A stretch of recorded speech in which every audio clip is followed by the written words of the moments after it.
El ser humano es curioso por naturaleza. Dicha curiosidad nos invita a explorarlo e inspeccionar todo.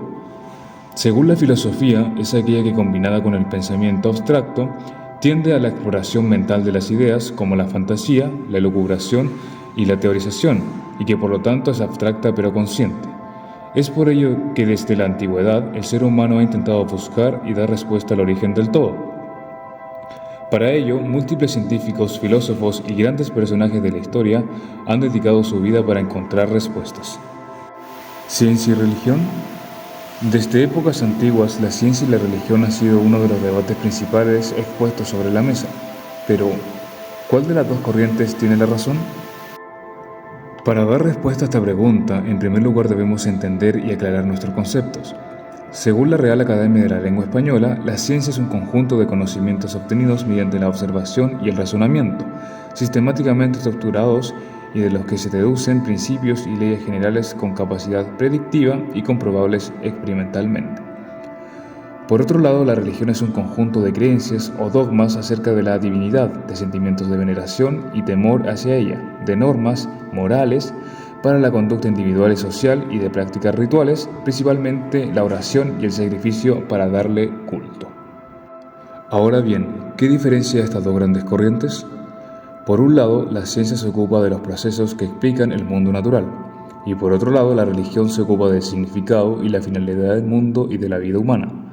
La ciencia nos ayuda a entender desde un punto de vista racional cómo surgió el universo, de qué está hecho y cuál es su futuro. En cambio, la fe ofrece el significado existencial religioso. ¿Por qué existe este universo? ¿Por qué estamos aquí? ¿Por qué existe el bien y el mal? ¿De dónde venimos? Etcétera. Pero, ¿qué nos dice la ciencia acerca del origen del todo? Existen diversas teorías que afirman el origen del universo. Entre ellas encontramos una de las más importantes, la teoría del Big Bang. Según esta teoría, la materia era un punto infinitamente pequeño y de altísima densidad que en un momento dado explotó y se expandió en todas las direcciones, creando lo que conocemos como nuestro universo, lo que incluye también el espacio y el tiempo. Otra de las teorías es la teoría estacionaria, la cual da a conocer que el universo no tiene principio ni tendrá fin y que es una entidad perfecta, es decir, que no tiene variaciones. Ahora bien, una de las preguntas en cuestión es, ¿cómo se originó la vida? Diversas teorías, como la teoría de la generación espontánea, o también conocida como abiogénesis, fue apoyada por grandes filósofos y científicos, como Tales de Mileto, en el año 600 a.C., Aristóteles, en el año 350 a.C., y por último, Van Helmont, en el año 1620 después de Cristo. Esta teoría menciona que la vida se puede crear de manera espontánea de la materia que no tiene vida. Pero, ¿por qué ellos llegaron a esas conclusiones? La respuesta está en que cuando, por ejemplo, había carne en descomposición, salían gusanos e insectos, entonces ellos llegaban a la conclusión de que la vida provenía de materia no viva. Incluso, en la Edad Media, Helmont propuso varias recetas para generar animales. Él decía que para mezclar trigo y ropa sucia, después de 21 días, se obtendría como respuesta ratones. Una de las teorías más apoyadas por los científicos es la teoría de la evolución físico-química, creada por Alexander Oparin en el año 1924. Él proponía que en la atmósfera de la Tierra, antes de que hubiera vida en el planeta Tierra, habían componentes tales como el hidrógeno, metano, amoníaco, entre otros. Según Oparin, de esos gases que habían, comenzaron a combinarse debido a las radiaciones solares, erupciones volcánicas y las descargas eléctricas de algunas tormentas. Estos componentes comenzaron a combinarse y crear sustancias como azúcares, aminoácidos, lípidos, entre otras sustancias orgánicas, y cayeron en el océano que cubría la Tierra. A ese océano que cubría toda la Tierra y que contenía esas sustancias se le conoce como caldo primitivo. Ese caldo dio como resultado y origen a todas las gotas coloidales, que eran como membranas de seres vivos, dando paso y origen a los coacervados, quienes eran los parientes de las células procariotas, aquellas que no poseen núcleo, como las bacterias. Luego se dio paso y origen a las células eucariotas, las cuales comenzaron a convivir en colonias y dieron origen a organismos pluricelulares como las plantas y los animales. Esto fue complementado por la teoría endosimbiótica y por el apoyo de científicos como Stanley Miller en el año 1953. Ahora bien, ¿Qué opina la religión al origen del todo? Según diversos científicos, la religión se respalda por la teoría del creacionismo, la cual menciona la existencia de un Dios creador de todo el universo y la vida existente en ese lugar. Para dar respuesta a esta pregunta debemos entender y saber en primer lugar que la religión se respalda por las Sagradas Escrituras, es decir, por su libro sagrado, la Biblia. Según la Iglesia Adventista del Séptimo Día, la Biblia es el mensaje de Dios dado a la humanidad en el lenguaje de la humanidad, a través de hombres que fueron inspirados divinamente. Así lo explica 2 de Pedro 1:21. Los santos hombres de Dios hablaron siendo inspirados por el Espíritu Santo. Las Sagradas Escrituras son el fundamento sobre el que basamos todas nuestras creencias como adventistas del Séptimo Día. Es por eso que nuestra primera creencia fundamental es las Sagradas Escrituras, que dice lo siguiente: las Sagradas Escrituras, Antiguo y Nuevo Testamento, son la palabra escrita de Dios, dada por inspiración divina. Los autores inspirados hablaron y escribieron movidos por el Espíritu Santo. En esta palabra, Dios ha confiado a la humanidad el conocimiento necesario para la salvación. Las Sagradas Escrituras son la suprema, autoritaria e infalible revelación de su voluntad. Son la norma de carácter, la prueba de la experiencia, el revelador definitivo de las doctrinas y el registro fiable de los actos de Dios en la historia. Ahora bien, ¿qué dice las Sagradas Escrituras sobre el origen del todo? En Génesis 1, versículo 1, correspondiente al primer libro de la Biblia, menciona que en el principio creó Dios los cielos y la tierra. Estas palabras recuerdan que en el principio el hecho de que todo lo que es humano tiene un principio. Solo aquel que está entronizado como Señor y soberano del tiempo no tiene principio ni fin. Es así como lo explica el pastor Adolfo Suárez. El texto muestra el contraste entre lo humano y lo divino. Es muy importante señalar lo siguiente: las palabras iniciales de la Biblia trazan un raro contraste entre todo lo que es humano, fugaz y finito, y aquello que es divino, eterno e infinito. Al sugerir las limitaciones humanas, estas palabras señalan a aquel que es siempre el mismo y cuyos años no tienen fin. La mente humana finita no puede pensar en principio sin pensar en Dios, pues solamente Él es el principio. Colosenses 1:18, Juan 1:1-3. La sabiduría, el conocimiento, la inteligencia y todas las otras cosas buenas tienen su principio en Él. Así, la vida y todos los planes de quien desea un día asemejarse nuevamente al Creador deben tener un nuevo comienzo en Él. Esta frase en el principio muestra el inicio de la materia.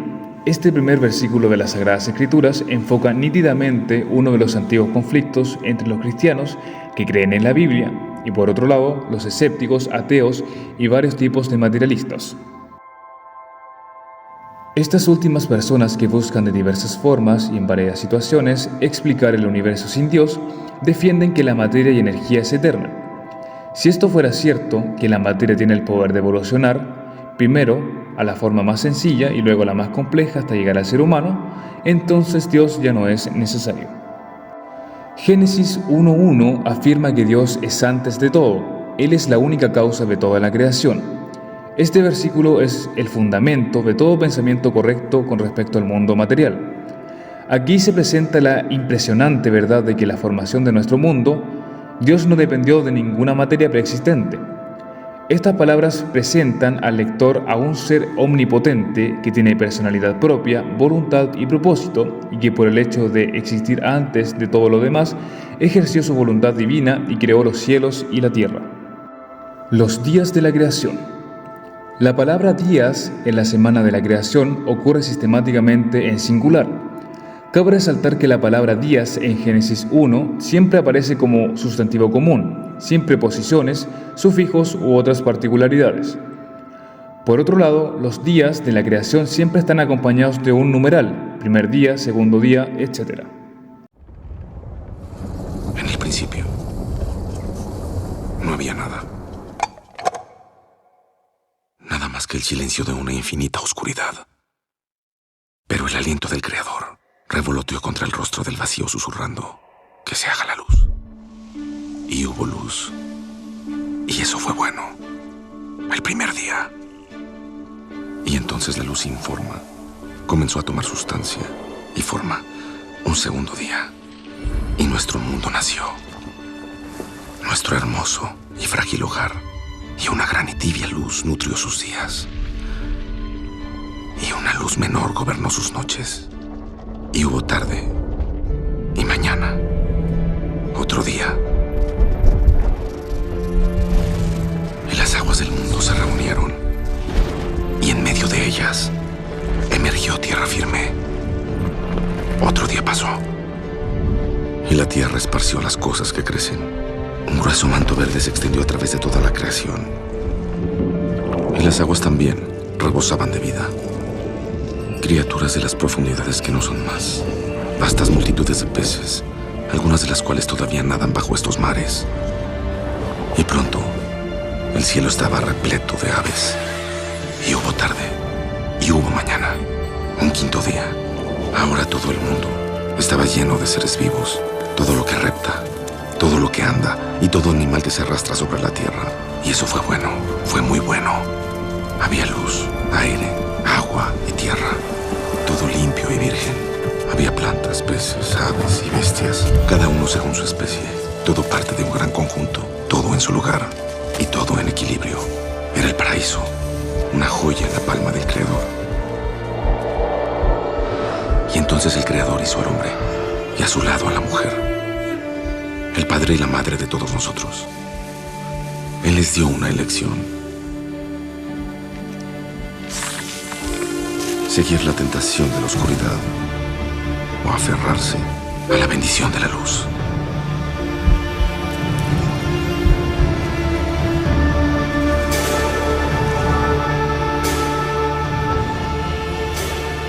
Pero ellos comieron el fruto prohibido. Su inocencia se había extinguido. Y así durante las 10 generaciones desde Adán, el pecado camina dentro de nosotros. Hermano contra hermano.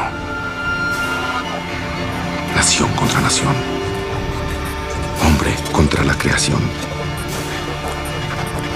Nos matamos unos a otros. Rompimos el mundo, hicimos esto. El hombre hizo esto. Todo lo que era bello, todo lo que era bueno, lo destruimos. En este día Dios terminó con toda su obra y pensó que todo lo creado era bueno de gran manera. Y acabó Dios en el día séptimo la obra que había hecho, y reposó el día séptimo de toda la obra que había hecho. Y bendijo Dios el séptimo día y lo santificó, porque en él reposó de toda la obra que había creado y hecho. Dios es la fuente de toda la creación, sin embargo la creación no es idéntica a Dios. Esta no es la independencia absoluta que imaginan los ateos, sino que es la existencia comprensible de la creación al ser algo distinto a Dios mismo. La creación depende de Dios por siempre, porque en Él vivimos, nos movemos y existimos. Hechos 17:28.